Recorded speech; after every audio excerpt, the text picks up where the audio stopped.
Coming to you from the Deep South, this is the Blue Collar Leadership Podcast. High-impact leadership is not reserved for leaders, and it has nothing to do with your position, title, or rank. However, it does have everything to do with your character. It's time to climb to the next level and beyond, personally and professionally.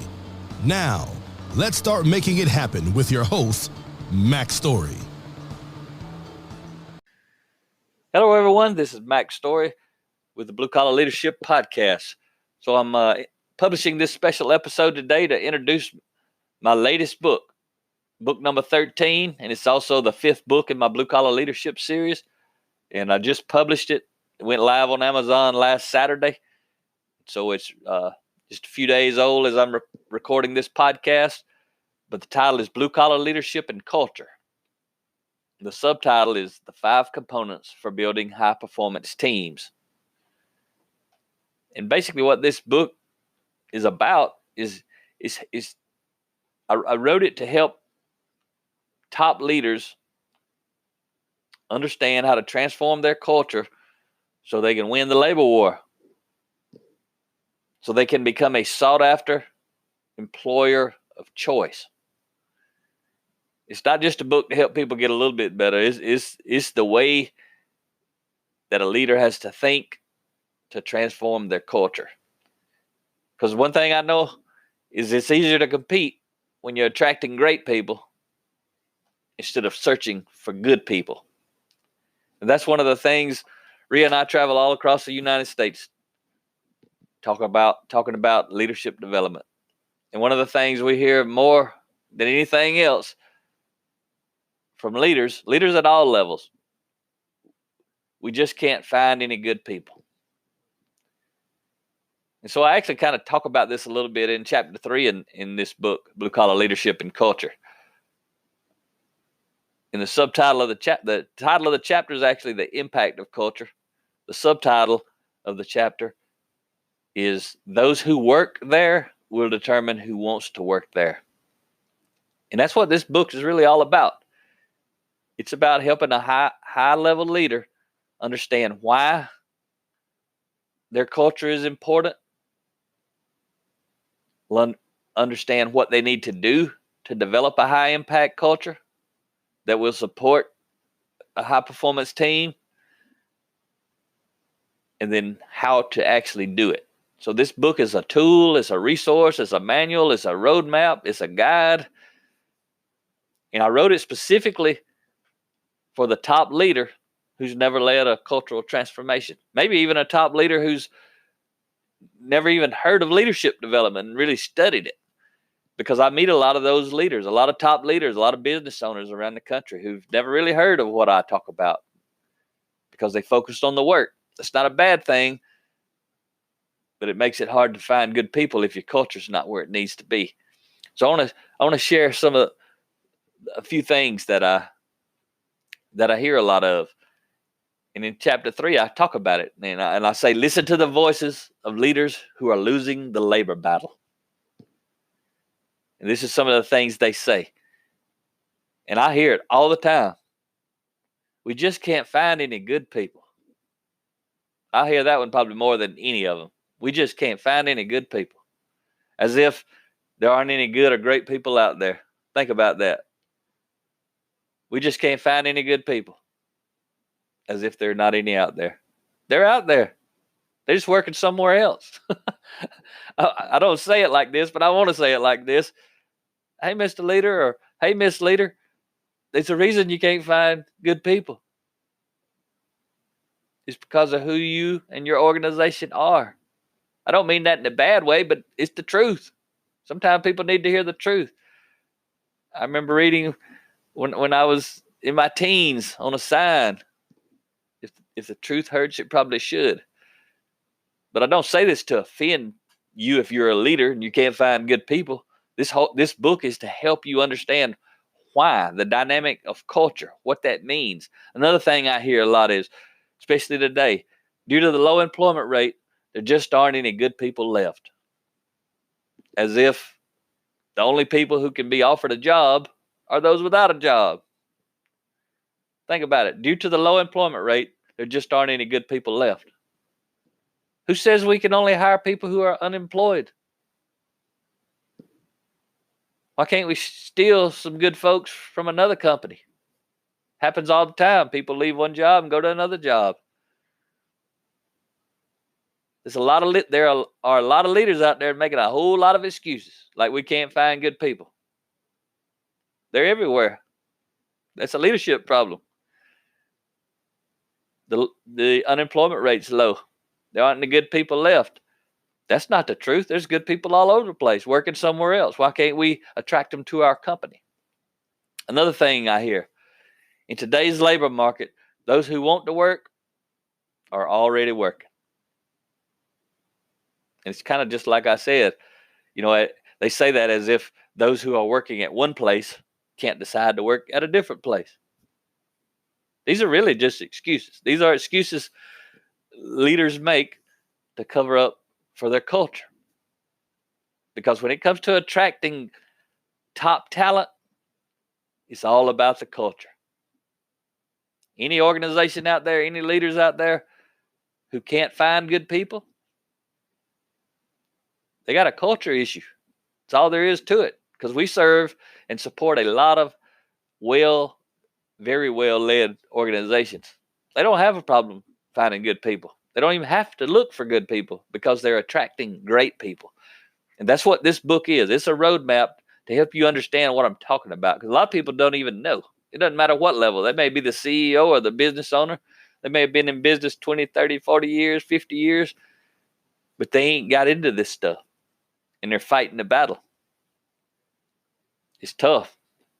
Another thing I hear people say is, when we do get good people, they won't stay.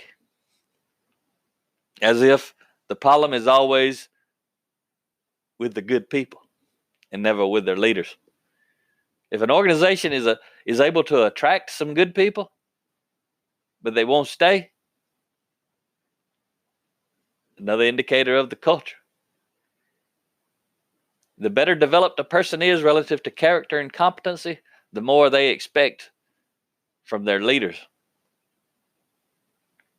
When you're in order to attract the great people, you've got to be growing and developing people. So that's why I'm just touching on a few things. I'm sure I'll do a series about this book. But if you're a top leader, this book is a tool for you. And I'm telling you, you can go download the first 5 chapters of this for free. Actually, all of my blue collar leadership books and a few other books. If you go to bluecollarleadership.com/download, the word download, bluecollarleadership.com/download, you can read them there. You can download the PDF file. So bluecollarleadership.com/download. So the impact of culture, again, those who work there determine who wants to work there. And the reason that is because the people who work there are telling everyone else what it's like to work there. It's the best kind of advertisement there is, word of mouth advertisement. A lot of leaders don't even consider that. That's why they don't intentionally grow and develop the people in an attempt to create a culture that attracts great people. But everybody who works in an organization is out there advertising every day. They're telling people what it's like to work there. Is it good? Is it bad? How they're treated? How they feel? And that determines who wants to work there. So when I say becoming a sought-after employer, any top leader, that's what they would want to be. They want to become a sought-after employer so they can attract great people. They don't have to go searching for good people. It costs a lot to search for good people, especially when you can't find them. And if you do find them, they don't stay. So you're spending a lot of time and money training and retraining and people learning and that sort of stuff. It's super expensive. So becoming a sought-after employer, what that means is people who don't work there have a strong desire to work there. And to become a sought-after employer, what you really have to do is you have to become an employer of choice. That's the foundation for becoming a sought-after employer. So what does becoming an employer of choice mean? It means people who work there have a very strong desire to keep working there. Because if the leader creates a culture where people have a strong desire to work there, what kind of word of mouth advertisement you think they're going to be given when they're at the sports game sitting next to some other parents, or when they're at the family dinner, or when they're talking to their friends, having dinner on the weekends or in the evening time, hanging out, and they're talking about work? Think about it. It's one of the first questions when you meet somebody that you've never met before. One of the first questions, most common questions, is, what do you do? Meaning, where do you work? What kind of work do you do? Which leads in to word of mouth advertisement, and people start talking about it. So that's what this book's going to do. This book is based and wrapped around the 5 components for building high performance teams, which is based on our transformation equation. And you can learn about the transformation equation at getthetransformationequation.com. You can go there, and there's a little article on the 3 dilemmas: engagement, retention, and turnover. But you can scroll down a little bit, and you'll see a illustration of the transformation equation. So this book basically has 6 sections. The first section is culture counts, to help the top leader, or any leader for that matter. But I wrote this book specifically for a top level leader who's really never led a cultural transformation, but they're tired of fighting this labor war. They want to become the sought after employer of choice in their industry and in their area of operation. That's who this book's written for. But don't worry about that. If you're hungry to improve your culture, dive into this book. If you read and listen to a lot of my stuff, but you're not a top leader, maybe you're not even a formal authority leader at all, doesn't matter. Read this book, and if you like what it's talking about, you need to try to get either download those first 5 chapters and email them to some of the top leaders, or the top leader, the plant manager, the CEO, the business owner, and get them interested in this book, or get them a copy and give it to them. Whatever you can do, whatever level you're at, you can help your organization, help your leader raise their awareness and get this book in their hands. That's what this book is about. It's full of why you should do it, because no leader's going to do the things they need to do relative to developing high impact individuals, high impact team players, high impact leaders. That's how you grow and develop the culture. You got to develop those types of people. But a leader who doesn't know what they don't know, they can't do that. They don't even know they should do that. So that's what this book is about. It's the why behind it all. So there's 6 sections. Culture counts is the first section. Leadership development, second section. Then there's a section on buy-in, unifying purpose, competency, and execution. And see, without leadership development, there's frustration. So if there's frustration in the organization, it's because there's no leadership development, or very little. The chapter on buy-in is talking about without buy-in, there'll be resistance. If there's no leadership development, there's going to be a lot of resistance. And these are the components of the transformation equation that I was talking about. Unifying purpose, another section. Without a unifying purpose, there's confusion. People don't really know who we are and where we're going and why and all that sort of stuff. Competency, relative to anything, but especially culture. Without competency, there'll be anxiety. And what I mean there is, when you start talking about building a culture who attracts great people, you start talking about leading people well, you start expecting leaders to actually lead instead of manage people. If they don't know how, it means they don't have the competency, they're going to be very anxious. They're going to have a lot of anxiety. So that that section helps you understand how to overcome the anxiety relative to leadership development. And I teach you the tools in there. And then execution. Without execution, there'll be stagnation. And what I talk about there, really, when it comes to building a high impact culture, execution equals development. And I'm talking about character development, not the competency required to do the job.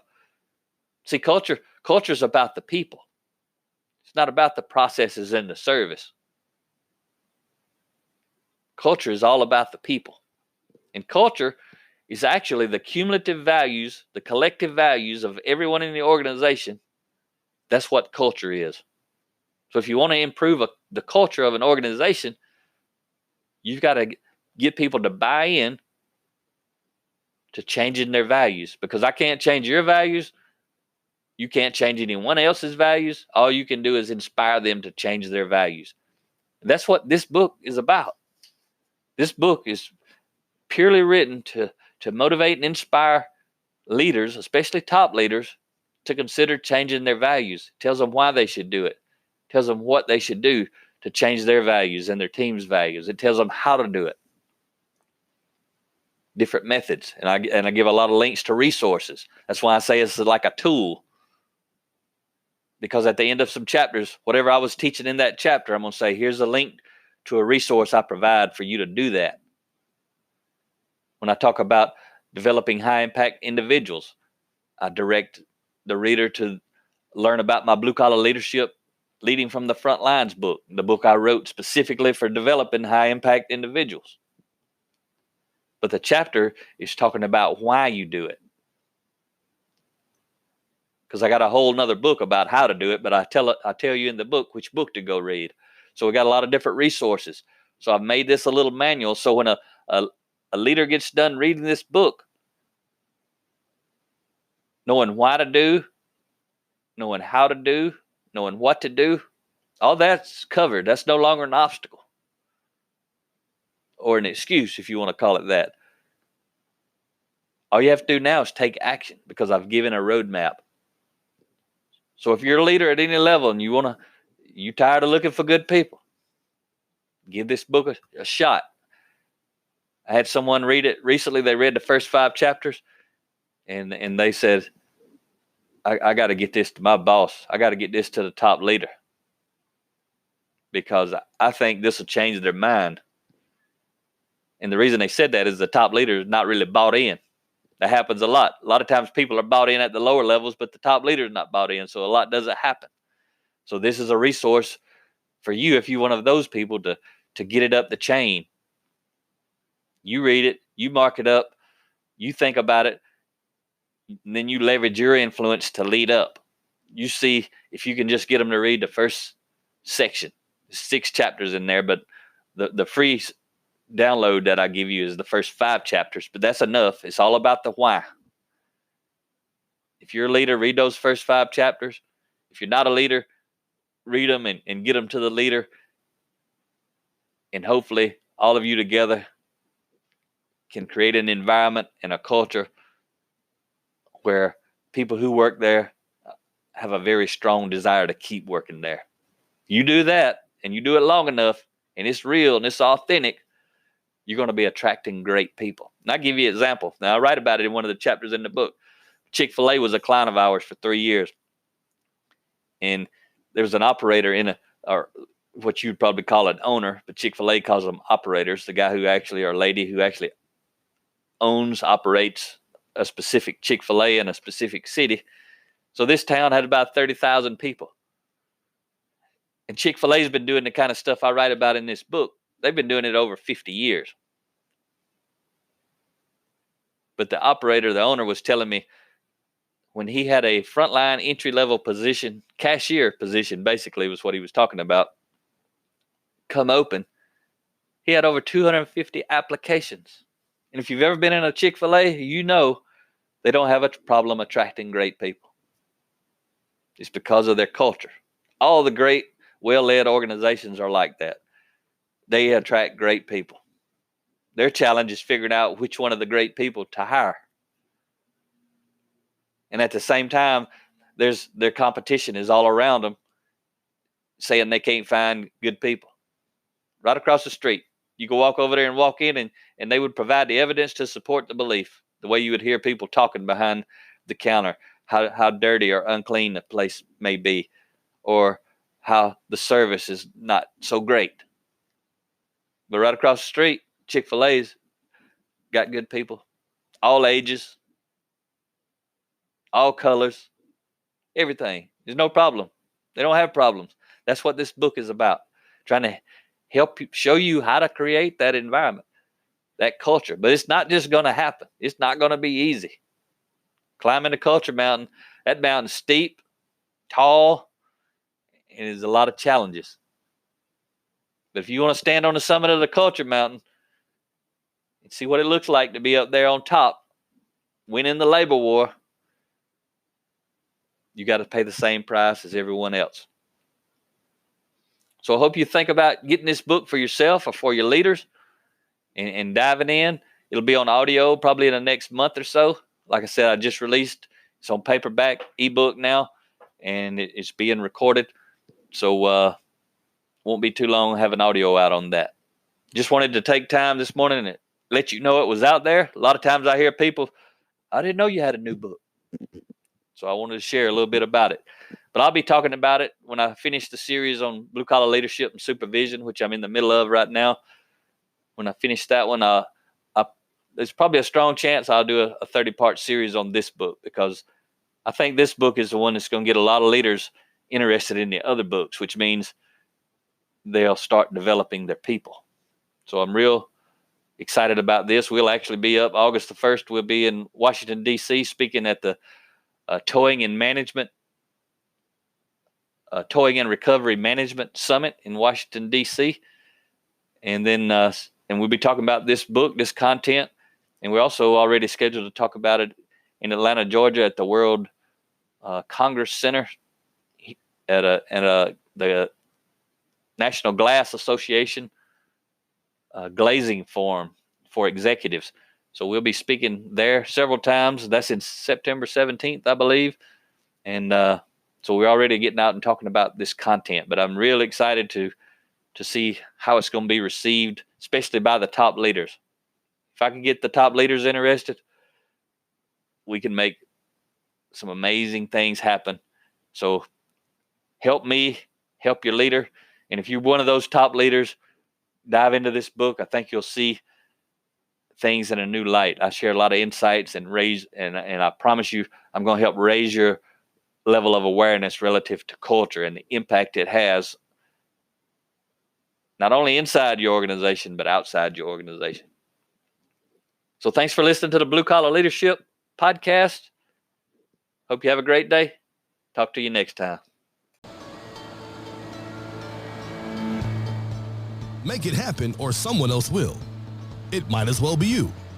Are you serious about taking your career and your life to the next level and beyond?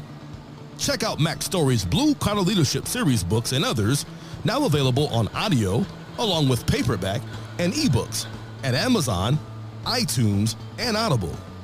Please visit bluecollarleadership.com to learn about Mac's books, programs, special offers, certifications, and more. Thank you for listening to the Blue Collar Leadership Podcast.